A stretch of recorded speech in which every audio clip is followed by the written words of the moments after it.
June 2014 paper question on projectiles. Tell us an athlete is taking part in a shot put event.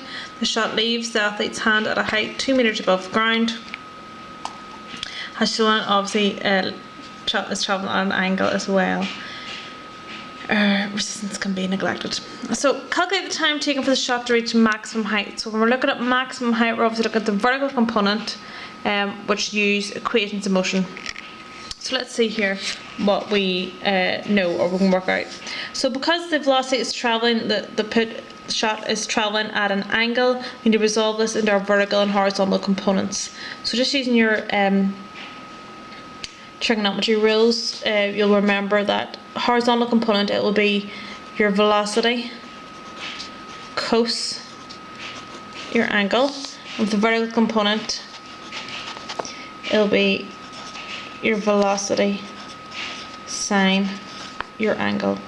So as I've said, we're using equations of motion, we're talking about vertical components. So if it's initial starting velocity, we're using the vertical component of that. So u is going to be, remember it's our initial velocity, going to be at 13.5 sine 40. When it reaches maximum height, its vertical velocity is stopped, so its final velocity at maximum height is 0. V is equal to 0. It's traveling up, and if its initial velocity is decreasing, so it gets to 0, and we know it's decelerating, so A is going to be minus 9.81. We want to find the time to reach that. So looking at our equations of motion, we have u, v, a. I want to find t, so we're going to be using v is equal to u plus at.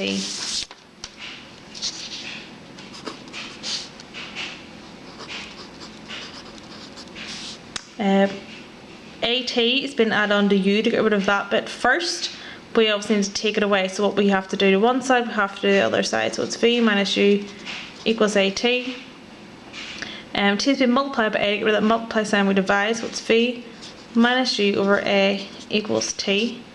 I'm just going to put in my number, so it's 0, take away this whenever you do your 13.5 sine 40.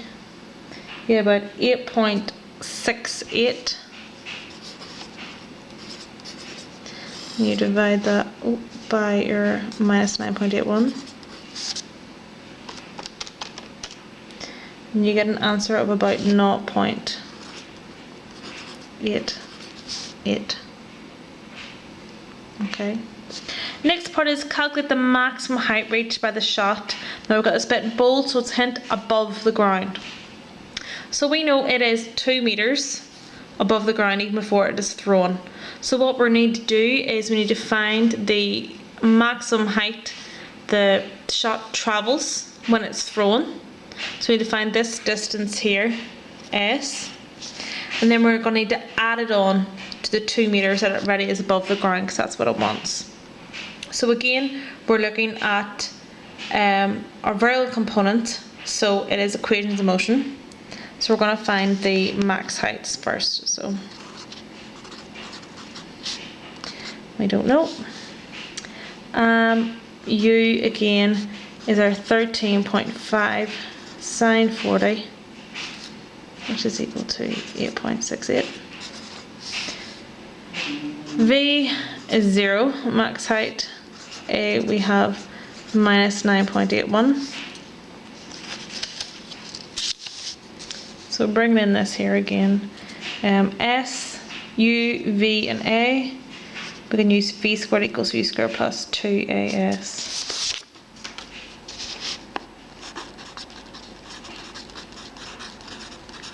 So 2AS is being added on to U squared. To get rid of that, we need to take it away. Take away from that side, take away the other side. V squared minus U squared equals 2AS. S to be multiplied by A and 2, yeah. So we need to obviously get rid of that by dividing. We have to do both sides. So V squared minus U squared 2 equals S. I'm just going to put in my numbers. So V is 0, so V squared is also 0. It's 8.68 squared. Divide that by 2 times minus 9.81. So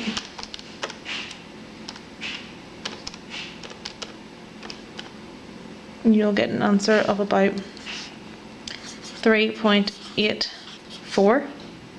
And that is the height that it has reached when it has been thrown. So that's just this bit here. So remember, we need to add on that extra 2. So our maximum height above the ground